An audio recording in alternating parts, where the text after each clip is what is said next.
আসসালামু আলাইকুম ওরহমতুল্লাহ বরকাতু। ইন্নাল হামদুলিল্লাহ ওয়াসসালাতু ওয়াসসালামু আলা রাসূলিল্লাহ ওয়া আলা আলিহি ওয়া আসহাবিহি ওয়া মান ওয়ালাহু আম্মা বাদ। সুপ্রিয় দর্শক শ্রোতা ভাই বোন, দেশ কিংবা প্রবাস যে যেখান থেকে দেখছেন, আপনাদের সকলকে সাদর আমন্ত্রণ জানাচ্ছি আস-সুন্নাহ ফাউন্ডেশন স্টুডিও থেকে।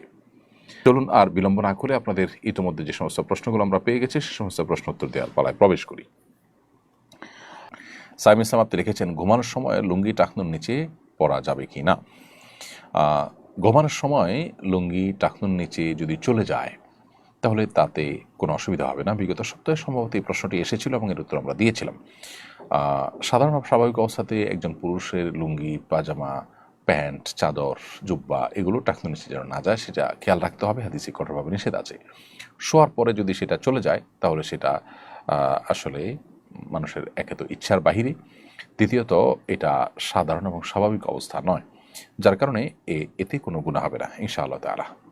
তবে স্বাভাবিক অবস্থাতে টাকনুর নিচে যেন আমাদের লুঙ্গি, পাজামা, প্যান্ট ইত্যাদি না যায় সেই দিকটা আমাদেরকে খেয়াল রাখতে হবে। রোকেয়া বিনতে হেলাল আপনি লিখেছেন, মুরগির গলার ভেতরে যে সাদা রগগুলো থাকে ওইগুলোকে ফেলে দিতেই হবে। ইসলাম কি এ ব্যাপারে নিষেধাজ্ঞা ইসলামে কি ব্যাপারে নিষেধাজ্ঞা আছে? আপনার হাড্ডির ভেতরে এবং আপনার গলার রগের ভিতরে গলার হাড্ডির ভিতরে যে সাদা রগের মতো থাকে এগুলো খাওয়াকে মাকরুহ বলেছেন উলামায়ে হানাফ। যদিও এটা হাম্বলি ফকিহগণ বা সৌদি আরবের উলামায়ে কেরাম এটাকেও খাওয়া জায়েজ বলেন। এটাকে হারাম অবশ্য কেউ বলেন না, তবে মাকরুহ বলেছেন উলামায়ে আহনাফ। বিভিন্ন ফতোয়ার কিতাবগুলোতে সেটি রয়েছে। এমনি মিজানুর রহমান আদনান আপনি লিখেছেন, এআই দিয়ে তৈরি নারীদের ছবি কি পুরুষের জন্য দেখা জায়েজ, আর পুরুষদের ছবি কি নারীদের জন্য দেখা জায়েজ কিনা? ভাই মিজানুর রহমান, এআই দিয়ে তৈরি করা নারীদের ছবি পুরুষদের জন্য দেখা জায়েজ হবে না।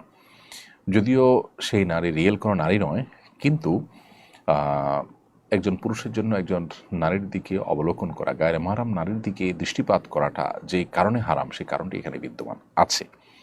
এখানে তার মনের মধ্যে বাজে চিন্তা আসা, কল্পনা জল্পনা হওয়া, তার চরিত্র নষ্ট হওয়া, এই কারণগুলো এখানে বিদ্যমান আছে। ফলশ্রুতিতে এরকম ছবি দেখা থেকে একজন পুরুষকে বিরত থাকতে হবে। এজন্য এ ধরনের ছবি ক্রিয়েশন করাও উচিত নয় বা ক্রিয়েট করা উচিত নয়। আবার এর বাইরে কোনো পুরুষের ছবি যদি তৈরি করা হয় তাহলে নারীদের জন্য পুরুষদের দিকে দেখাটা সর্বাবস্থায় সাধারণভাবে হারাম বা নিষিদ্ধ নয়। এটার যদিও ওলামা ইকরামের একাধিক মত আছে, কিন্তু বিশুদ্ধর মত হলো ফিতনার আশঙ্কা না থাকলে নারীরা পুরুষদের দিকে তাকাতে পারে।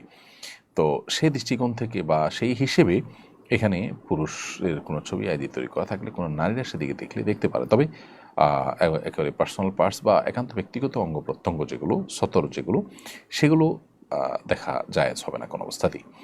আমাদের বিয়ের 1 মাস হয়েছে, এখনও শারীরিক কোনো সম্পর্ক হয়নি। হাজব্যান্ড চাচ্ছেন আমরা যখন একসাথে ঢাকায় শিফট হব তখন সন্তান নেওয়ার ব্যাপারে ভাবব, যাতে এর আগে কোনো ঝামেলা না হয়। এখন আমরা দুজন আলাদা ডিস্ট্রিক্টে আছি, এই অবস্থায় আমাদের জন্য জন্ম নিয়ন্ত্রণ করা জায়েজ হবে কি না?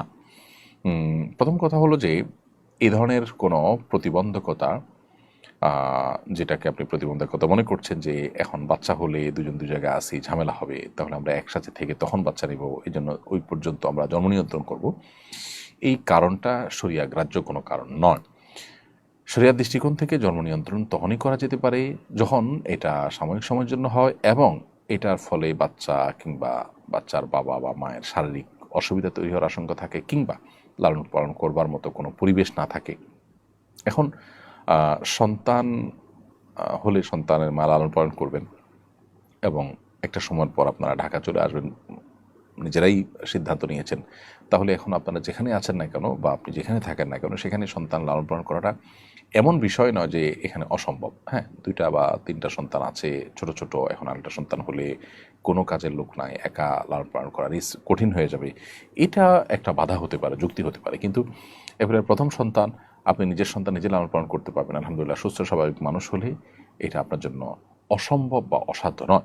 বিধায় সন্তান এই মুহূর্তে হলে দুজনের মধ্যে ভুল বোঝাবুঝি হতে পারে, এটা একেবারেই একটা দূরবর্তী যুক্তি, এটা খোঁড়া একটা যুক্তি, এটা কোনো গ্রহণযোগ্য যুক্তি নয়, যার কারণে এর ভিত্তিতে আপনারা জন্ম নিয়ন্ত্রণ করতে পারবেন না। জন্ম নিয়ন্ত্রণটা মৌলিকভাবে কোনো জায়েজ বিষয় নয়, বরং শর্ত সাপেক্ষে সেটি জায়েজ হয়। আল্লাহ তাআলা আমাদেরকে বিবাহের মাধ্যমে, দাম্পত্য সম্পর্কের মাধ্যমে মানব ধারা পৃথিবীতে অব্যাহত রাখবার নির্দেশ দিয়েছেন। বিধায় এখানে নিয়ন্ত্রণটা করা যাবে শর্ত সাপেক্ষে, সাধারণ অবস্থায় নয়।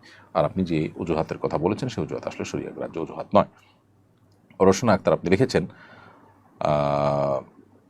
আমি একজন চাকুরিজীবী, আমার স্বামীর ইনকাম আমার চেয়ে কম, তাই সে আমার বেতন পুরোটাই সংসারে খরচ করে। আমার খারাপ লাগে, এতে কি আমার স্বামীর পাপ হবে?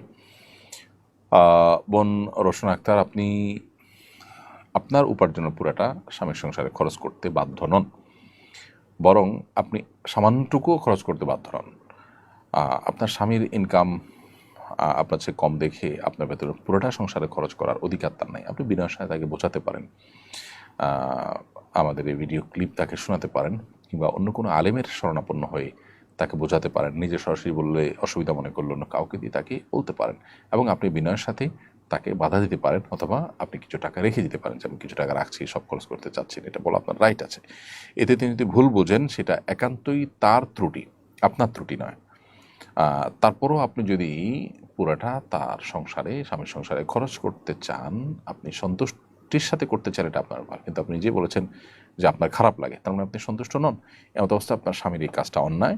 আপনি খোলামেলা তাকে বলে আপনার যতটুকু প্রয়োজন আপনি রাখা, বা যতটুকু আপনি স্বামীকে দিতে চাচ্ছেন, যতটুকু দেওয়া, এই ডিসিশনটা আপনাকে নেওয়া উচিত স্বামীকে বলে। ইসরায়েলি পণ্য আলেমরা ব্যবহার করতে নিষেধ করেছেন, কিন্তু এরকম একটি পণ্য আমার জন্য বিদেশ থেকে একজন আত্মীয় উপহার পাঠিয়েছেন, এখন করণীয় কি? টাকা দিয়ে ওলামা একরাম এগুলো কিনতে নিষেধ করেন, যাতে করে তাদের প্রত্যক্ষ বা পরোক্ষ কোনো প্রকার সহযোগিতা না হয়, বা তাদের প্রতি আমাদের ঘৃণা প্রকাশের বা অন্যায় কাজকে নিরুৎসাহিত করবার জন্য অন্তত এতটুকু বয়কট আমরা করলাম, সেই জায়গা থেকে ওলামা একরাম বলে থাকেন। কিন্তু যদি আপনার কাছে জিনিসটা চলে আসে, কেউ আপনাকে দিয়ে দেয়, তাহলে সেক্ষেত্রে আপনি ব্যবহার করতে অসুবিধা নেই। আপনার মালিকানা চলে আসলে আপনি ব্যবহার করতে পারেন। এরপরের প্রশ্ন হলো, বেনামাজি পিতা মেয়ের বিয়েতে অভিভাবক হতে পারবেন কি না? বাবা বেনামাজি হওয়ার কারণে অভিভাবক না হতে পারলে অভিভাবক কে হবেন? বাবা বেনামাজি হওয়ার কারণে বিয়েতে অভিভাবক হতে পারবেন না, ব্যাপারটা কিন্তু সেরকম না। বরং বাবা অভিভাবক হতে পারবেন এবং বিয়ে বিশুদ্ধ হবে। রেজাউল করিম লিখেছেন, একজন আলেম নির্দিষ্ট জেলার নাম উল্লেখ করে অভিশপ্ত জেলা বলেছেন, শরীয়তে কি এমনভাবে বলার সুযোগ আছে? না, মোটেই না। কোনো আলেম হোক বা কোনো দিনদার মানুষ হোক বা কোনো সাধারণ মুসলমান হোক, কারোর জন্য এটা জায়েজ নয় যে কোনো বিশেষ এলাকাকে উল্লেখ করে অভিশপ্ত এলাকা বলা। কোনো ব্যক্তি বিশেষকে অভিশাপ দেওয়া যেখানে জায়েজ নয়, সেখানে পুরো একটা এলাকাকে অভিশপ্ত এলাকা বলা কীভাবে জায়েজ হতে পারে? পুরো এলাকা আল্লাহর পক্ষ থেকে অভিশপ্ত, এটা কি তার কাছে কোনো ওহী নাজিল হয়েছে? এলাকা থেকে আল্লাহর কোনো রহমত নাই, রহমতপ্রাপ্ত মানুষ নাই? এমনকি কিছু মানুষ গুনাহে লিপ্ত, কিছু মানুষ খারাপ কাজে লিপ্ত, এটার কারণে পুরো এলাকাটাকে আপনি অভিশপ্ত বা জেনারেলি আপনি অভিশপ্ত জেলা এটা বলতে পারেন না। যদি কেউ বলে থাকেন, কেউ যদি করে থাকেন, সেটা অবশ্যই অনুচিত।